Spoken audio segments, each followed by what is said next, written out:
Hello et bienvenue en ce 17e Daily Geek Report. On démarre très fort avec le nouveau film d'Alfonso Cuarón, Si muy bien, Gravity. Alfonso Cuarón, c'est le talentueux monsieur qui nous a livré Les Fils de l'Homme, ou encore pour les plus magiques d'entre vous, Harry Potter et le prisonnier d'Azkaban. L'un des meilleurs. Bon, surtout quand tu vois l'état du 5. On y retrouve Sandra Bullock et George Clooney, qui incarnent deux cosmonautes en orbite autour de la Terre et qui se retrouvent détachés de leur vaisseau. Donc le but du jeu, c'est qu'ils se raccrochent à n'importe quoi pour éviter d'être attirés par la Terre et de tomber dessus. Un peu comme dans SOS City en fait. Et comme vous le devinez, la bande-annonce.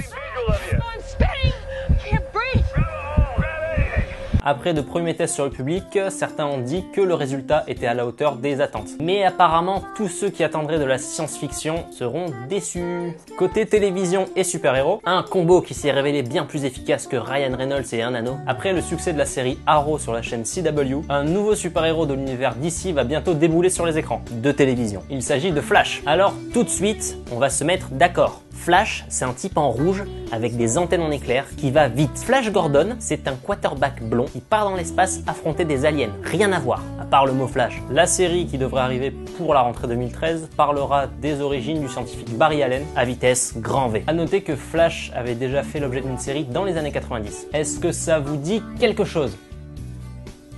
On espère évidemment que Flash aura autant de succès que son pote Green Arrow. Parce que bon, tout à fait entre nous, il y en a un qui est légèrement plus intéressant que l'autre et qui n'a rien à voir avec une fougère. Et on termine par une excellente nouvelle qui est en fait une petite bourde. Non, cette fois-ci c'est pas chez Nintendo, non. Ça aurait récemment fuité sur la chaîne YouTube de Valve un petit trailer de la suite de Portal 2. Portal 3. Non, je sais pas, c'est surprenant comme titre. Malheureusement, la vidéo aurait été retirée très rapidement, ce qui laisserait croire évidemment que sa mise en ligne était en fait une vaste boulette. Mais évidemment, dans le petit monde des jeux vidéo, des petits malins se sont amusés à rédiger le descriptif du trailer que vous pourrez trouver si vous le demandez à Google gentiment. Après, lire des descriptifs de trailers, c'est un délire.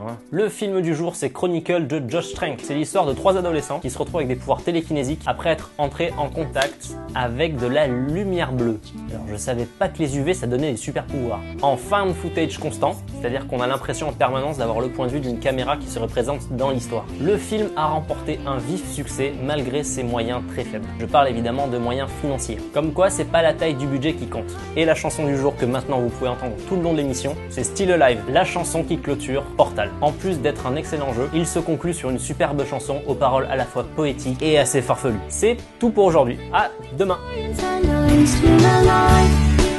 I feel fantastic and I'm still alive.